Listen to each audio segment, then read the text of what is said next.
Simon, you've been in BNI now for a couple of years. About 18 months.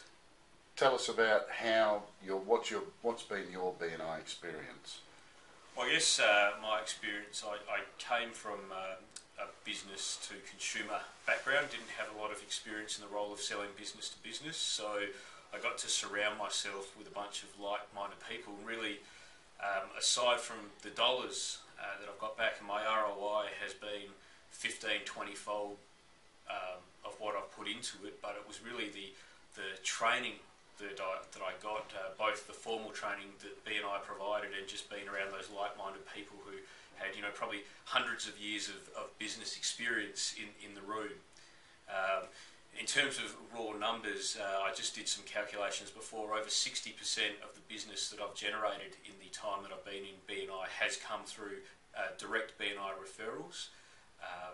And one of the other interesting things I looked at, I've also been able to contribute back to the group, and I've generated over $33,800 worth of business for the other members in my chapter. And BNI is all about givers gain. So interestingly, I've received about the same amount of business as I've given out, which was quite interesting. So you're finding that the more you give, the more you get? Yeah, I guess I feel sometimes you have to make a deposit before you make a withdrawal. It did take me a while to get my first,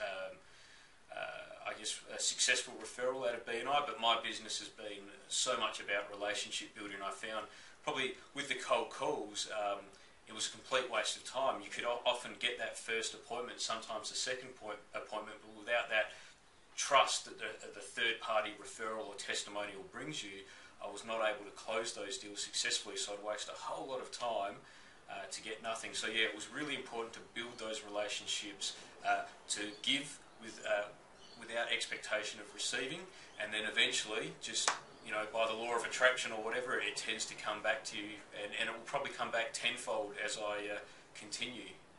Certainly, you're one of what I'd like to call a BNI success story, in terms of the fact that you got a reasonably unusual business for a BNI chapter, and yet you've stuck at it and it's starting to work for you. Yeah, I guess I had that. It did take a while, as I said, to get that first one, but I was just getting so many intangible benefits out of BNI that I felt that I'd had my ROI without even having received a single dollar back, and now it's all just gravy. But yes, it did take a little bit of a leap of faith, I guess, but yeah, absolutely it's starting to pay off now, and as I said, it will continue. I can now see that there's a trend, and that pattern will continue. So what would be your recommendation for small business people? Well, I think you'd be absolutely crazy not to get into BNI. As I said, I guess for me the money's really nothing. It's the time factor. And if your business, I guess the challenge would be if you're in the trades and you're getting a lot of your business before 9 AM, it's going to take a bit more of a leap of faith. But for anyone who runs a 9 to 5 sort of operation, you'd be absolutely mad not to join BNI, because the money's trivial, and you get so many benefits apart from the dollars. So personally, do you think you've developed? Absolutely. The personal development has been, I guess the journey over the last 18 months has been phenomenal for me. And I ran a business many years ago for about 5 years, and I just didn't have that network of advisors around me and people that I could lean on. I was very isolated. So BNI, as I said, provided so many intangible benefits. And yeah, as someone who's experienced the flip side of the coin, it makes a massive difference.